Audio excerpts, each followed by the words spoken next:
Releasing in Australian cinemas on December 11th is a feature film called After the Act. And it's my great pleasure to be speaking to the writer-directors of After the Act, Ivan Malekin and Sarah Jayne. Welcome to Movie Metropolis. Nice to be here again. Thank you, Peter. It's great to be Thank here. you. Great to talk to you. And I was just remarking to Ivan, I think the last time we did a Zoom chat was for Cats of Malta, which was That's such right. which was so enjoyable. But this is quite a different film after the act. So tell me about the concept and the background to making this film. Okay, it's our fifth, I think, improvised feature film. So this one is about three friends who get caught up in a love triangle, and as the day unfolds, they have to deal with their emotions. And the But consequences of yeah. their own actions Yeah, also. exactly. So it's a slow cinema style film. We just want to kind of like observe these three people as they go about their day. We're inspired by Roma and just that observational cinema.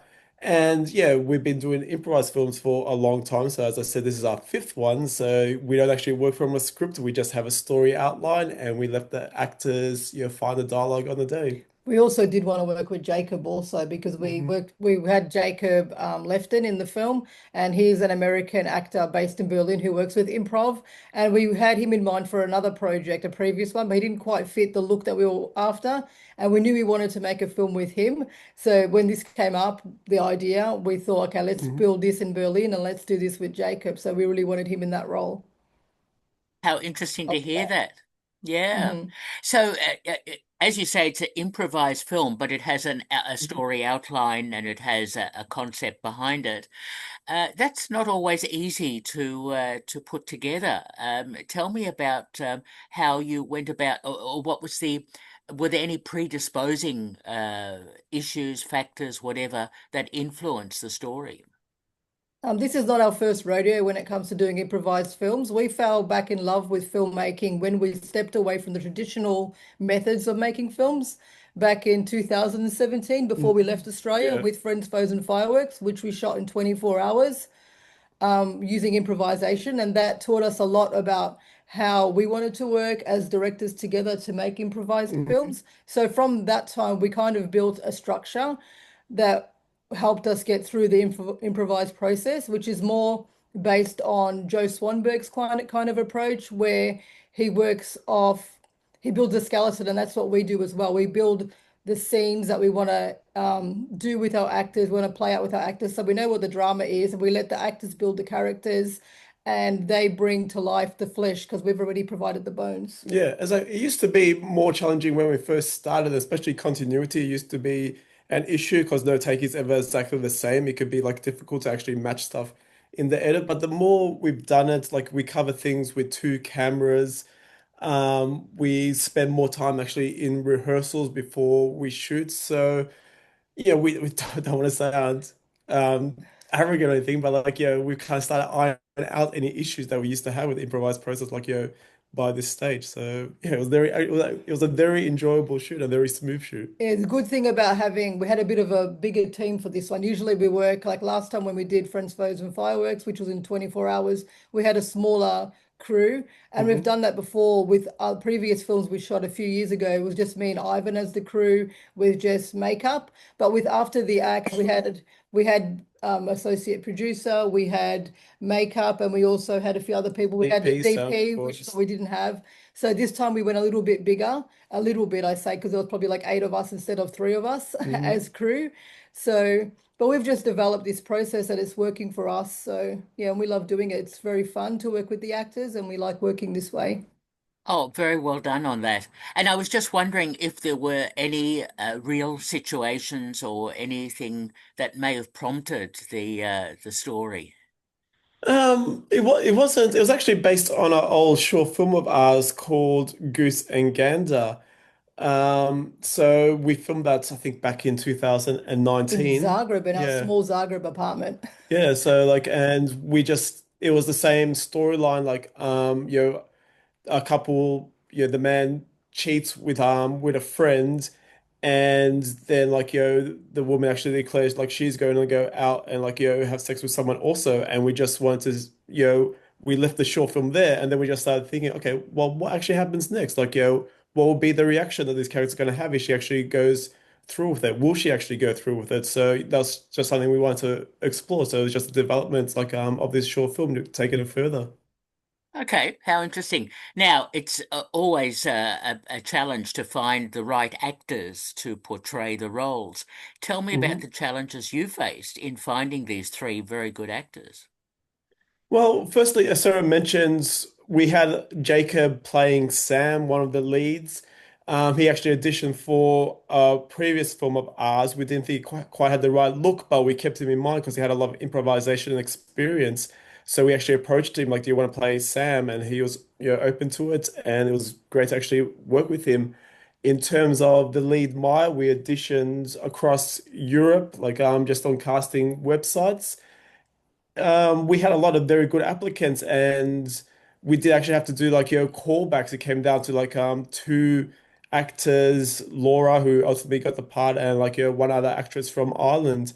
But we in the end we chose Laura. So the biggest challenge, I guess, is just kind of just there was so many options. It was just narrowing it down, like who we actually gonna work with. Even when we casting Jessica, who played Becca, we had like, probably three different actresses where we're just like tossing up, oh, do we go with her? Do we go with her? Or do we go with Jessica? Ultimately, we chose Jessica.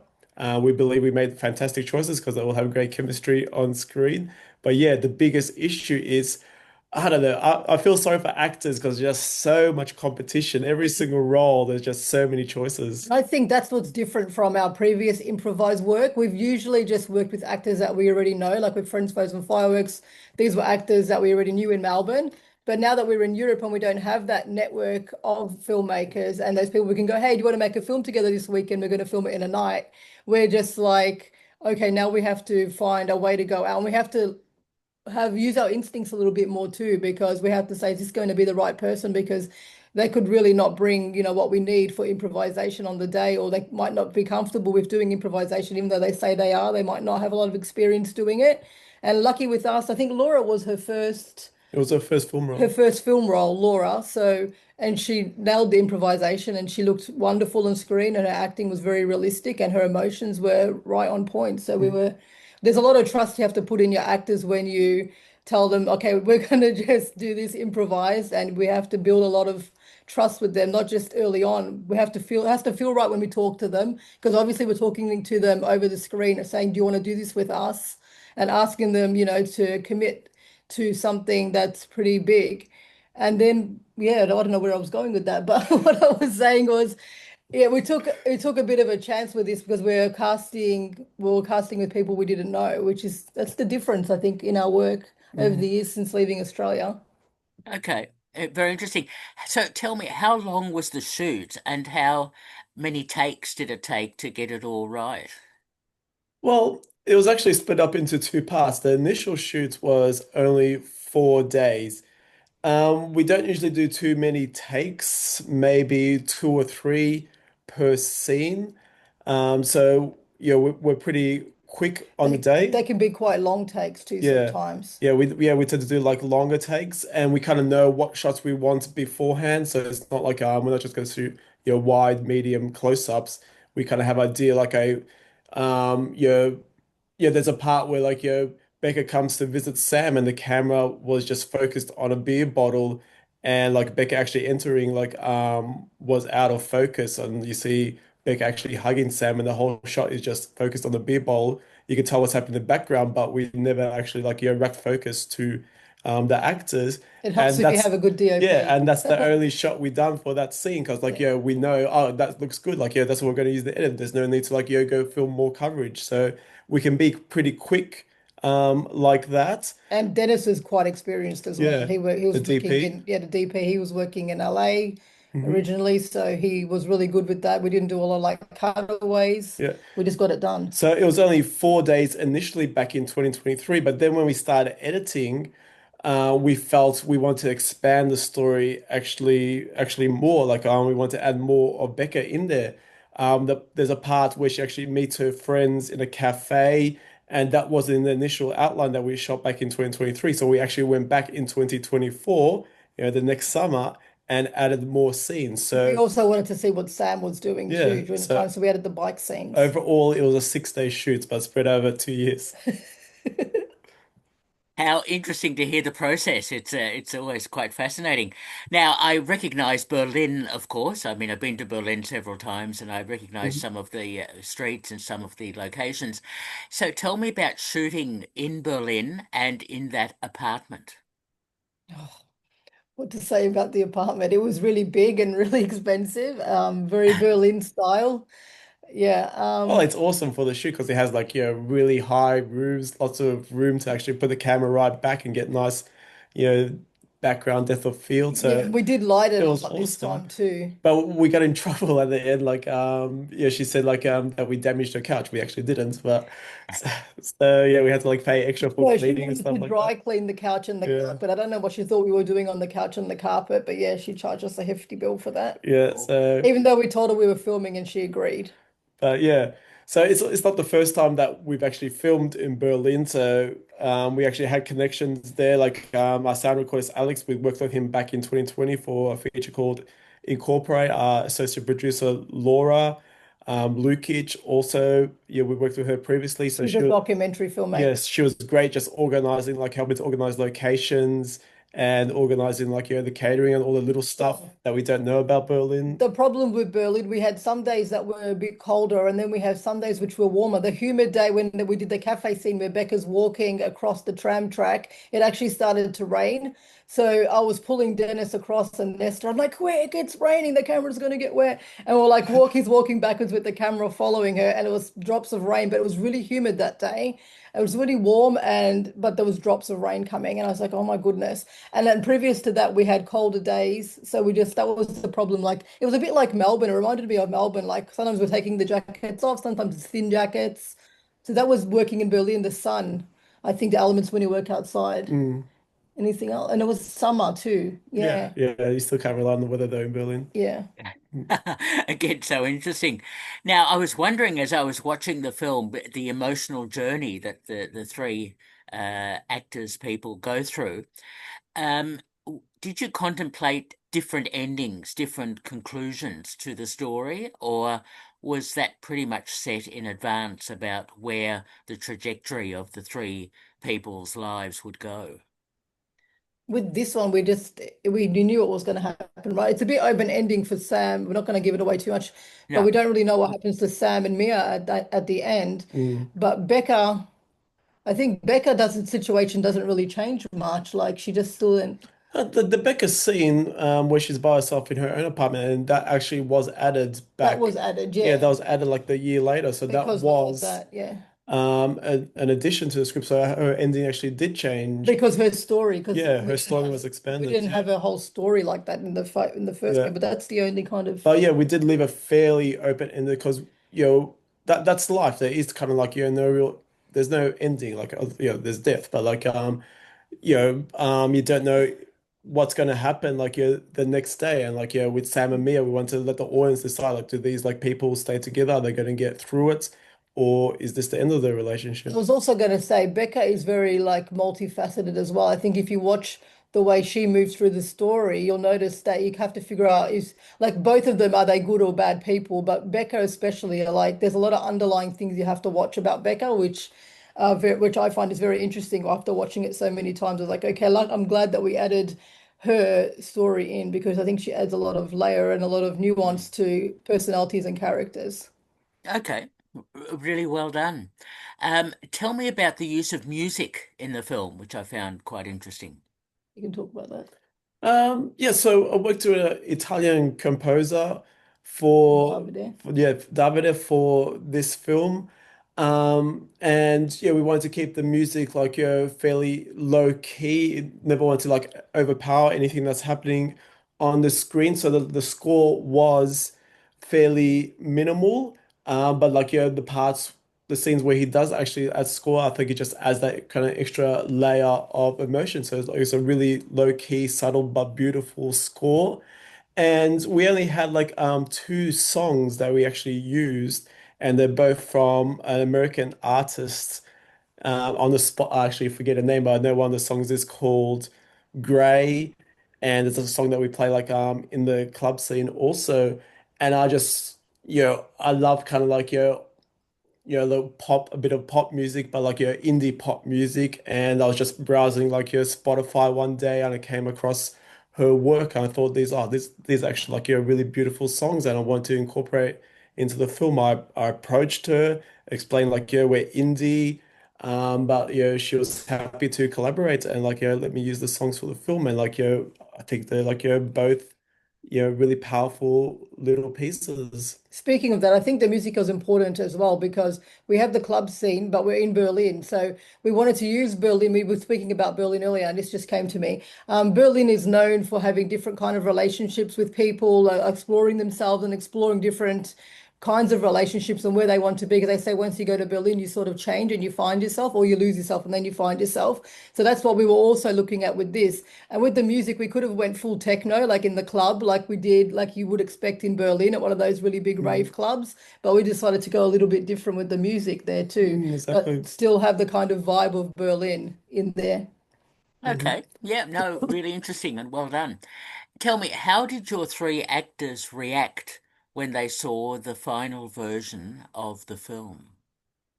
Uh, they were all appreciative. Like we had a cast and crew screening in Berlin. Everyone attended, like even Laura, even though she lives in Vienna, she came over for the cast and crew screening.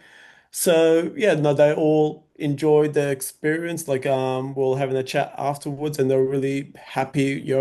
I think actors like always like check their performances before anything else, but they're all like thrilled with their performances. So yeah, it was satisfaction. Like and Tomorrow we're meeting Laura and her mum at the yeah, screening, so so let's see what her mum's reaction is. so that's gonna be an interesting one too. Yeah. Yeah. Now, before we talk about the Australian release, let's talk about has it been released in Europe in various places? What's the film's Um, release pattern? We're currently in Vienna. We got here late last night, and tomorrow we have a screening at 8 o'clock in the evening at the Admiral Kino, which is a small art house cinema with about 60 seats. So it's very small and intimate as we like it, which suits the film. And it's a Yes. very So art house vibe there. So that's what we wanted for that. So we have that. And then so that's going to be the world premiere, I guess, because it hasn't been released anywhere. And then we have a Berlin premiere at Sputnik Kino, another little underground arty kind of vibe there. So we have that on the 9th of December. And then mhm. we go to the Eclipse Cinema. We fly over to Melbourne. So we're going to Berlin after this and then Melbourne. So we'll be in Melbourne from the 12th. So 12 is. But we have screenings in Melbourne at the Eclipse Cinema from the 11th. So it starts showing on the 11th and it goes through to the 16th. And there's various dates there. So you'd have to check out the website for all those different dates and times. There's afternoon and there's nighttime sessions. But on the 13th, on the Saturday, we're actually going to be there half asleep Mhm. talking about the film afterwards with a Q&A. So we get there on the 12th and the 13th. There's that Q&A session. So looking forward to that. We have Lara Deem hosting, who we adore. So we're really happy. We can't wait to Mhm. get to Melbourne. Okay, yes, Eclipse is a new cinema in Melbourne, so very good. Collingwood, Yes, exactly. where I used to live. I lived there for a while when I moved out of home for the first time from the west to Collingwood. So yeah, I'm really excited to come back to Collingwood. Uh-huh. That's excellent. So so after the actor's releasing in Australia from December 11th at Eclipse. Um, Hmm. so what's next for you both? We actually just recently shot another feature in Budapest. Like we were there 2 weeks ago, so we've just pretty Ah, much returned home and now we're off traveling again. But that was called Exchange, and again, that was based on a short film that we done previously, just like, expanding the story. So that that's in post-production at the moment. And I'm writing a couple of screenplays. The one I've been writing Yeah. since like 2000 and was it 19? And since we were in Malta, called To Hold the Moon, it kind of didn't get funding, and I was working on it again. So I went to a workshop in May in Arezzo in Italy. So I workshopped that, and I have a new draft of that. that's kind of on the back burner now because I have another one I was writing at the same recently, like 2 years ago, called By the Lake, which is going to be shot in Italy. So I'm looking for funding for that. But I'm just trying to find time and enthusiasm to finish that draft also. So I have two feature screenplays that I want to finish and one I want to actually get funding for. So Mhm. it's exciting. It's Okay. so scripted, totally different. Okay, I admire both of your t tenacities because getting funding to keep producing these films and Yeah, making them is not an easy task. it's not. It's That's very tough. That's what we've realized. We're kind of burnt out now. We're like, we think we're just going to like, we just need to get some money for the next one because there's only so much you can put in of your own personal funds without, Mm, depleting your lifestyle and how you want to live personally. And Mm. that's what we found after doing this in Budapest. We're like, do we really want to continue doing it this way? Like, we love working with improvisation, but if we had some money behind us, doesn't have to be millions of dollars. It could just be like 500,000. We could just be a little bit more relaxed so we don't have to be doing 100 things at once, including marketing and distribution and everything that goes with it. It's very time consuming and very personally stressful as well, Mm. of course, I absolutely understand. and financially draining. Yes, absolutely. Yeah, as I say, I admire what you're doing because to keep going the way you are and making films is just fantastic. So, congratulations. I Thank did want to you. ask you, what made you decide to call this film After the Act? I called it that because I thought there's an act that happens between, and then I don't know, that just came to me as soon as we were thinking about like it's going to be called After the Act.